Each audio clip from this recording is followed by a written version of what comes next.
Well, it was a very, very busy day in the hockey world. We've got two of the best here, Jim Matheson and Rory Rawlyk, here in the house to talk about these trades. Matty, let's start with you. You've been around the Oilers a long time. Your thoughts on Hall for Adam Larsson? A lot of Oilers fans are not happy.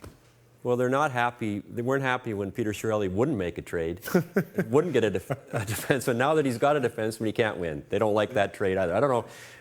Were they supposed to trade him for Duncan Keith? I'm not too sure. Well, you know, he plays the wrong side. He's a lefty, not a righty. Right. So they're not going to win on the right now. But, you know, a couple of years from now, I don't know why they can't win. And Taylor Hall is a tremendous player. But I think in the National Hockey League, the most dispensable players are wingers. It's tough to find defensemen. It's tough to find first-line centers. Tough to find a number one goalie. And I think in this case, they've taken a look at Adam Larsson. And I talked to Ken Danico on the phone, who would know a defenseman or two from his days in New Jersey. And he really likes Adam Larsson. He's not just saying that because he works for the Devils, but he says he's a very, very good two-way defenseman. He's Travis Hamonic without the bite, but he's much stronger this year than he was last year. So he thinks he's got a little bit more offense to give, and they didn't give him a whole lot of offense in Jersey in his time there, but he thinks he's got more of that to give. Rory, young defenseman take a while. He's actually a year younger than Taylor Hall. Are we starting to get to the point to where we know what the type of D-man is, or does it even take longer for a guy to develop than just into their 22, 23 age group? Yeah, it's you know, you need some time to develop for sure, and I think this trade will, you know, maybe people will see it later on. The longevity of it, you know, might be better. I think it's just a big shock because obviously Taylor Hall has been the bright light for the Oilers in the past year. So. You know, he's a great D-man. He plays against the first lines of all the teams every night. He logs a lot of minutes, and you know, he's always been a high-end prospect. You know, right from juniors back then. So they're getting a great player. So now, does it mean Lucic is coming to town, Matty? Milan Lucic and Larsson in, Taylor Hall out? Well, Peter Chiarelli wasn't saying that at the press conference today because I don't think he can negotiate in this speed dating process. You just say, do you like me? Yeah, exactly. That's all you can say. You can't offer to pick up the check. Let's put it that way. A big check it would be, too. Well, a big check it would be. So I suspect he's coming in, you know, to play left wing. And they would have had too many left wingers if Taylor Hall was here with Hall, Lucic, and Benoit Pouliot. So I suspect that he's coming in. I don't know if Jason Demers is coming in as well on defense, but player in, player out. And you know, they certainly play different styles.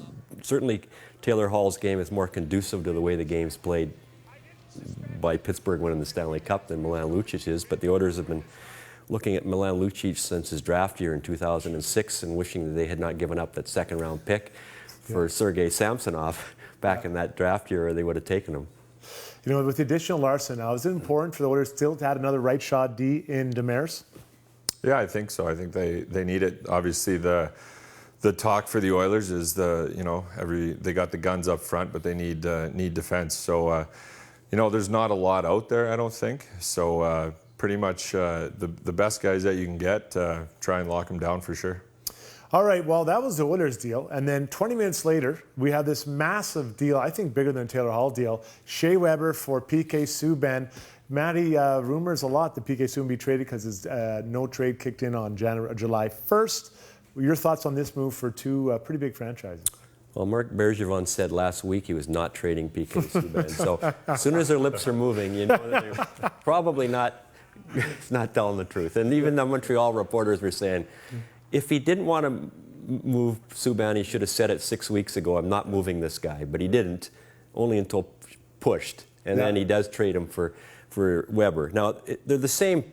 They both shoot right. They both put up a lot of points. One guy's 5 years older, so theoretically you would think that Nashville's getting the better player. Yeah. I think Weber has more attributes, but he's also 5 years older, and he's going to give up his status as an A defenseman a heck of a lot before Subban is. So one thing about Nashville, they traded Seth Jones for Ryan Johansson. Now they've got that defenseman back in PK Subban and traded the guy who was their captain. So they're obviously putting enough people in the seats there to get rid of their captain because he was their marketing tool for the longest time, Shea Weber. Well, PK Subban's no stranger to the marketing. He loves it. He actually went on Snapchat or whatever it was today to talk about it. So guys, thanks a lot for this. We've just simply ran out of time. So much great stuff to talk about. Still, July 1st comes on Monday. Quickly, Milan Lucic, no weather on Friday? I believe so. Rory? Absolutely. All right, you heard it. Confirmed from these two guys. So Lucic is no weather on Friday. We'll be back in a few minutes with more from Dinner TV. Hang in there, Edmonton. Dinner Television is sponsored by Canada Diagnostic Centres, offering X-ray, ultrasound, and pain management services in Edmonton and Sherwood Park.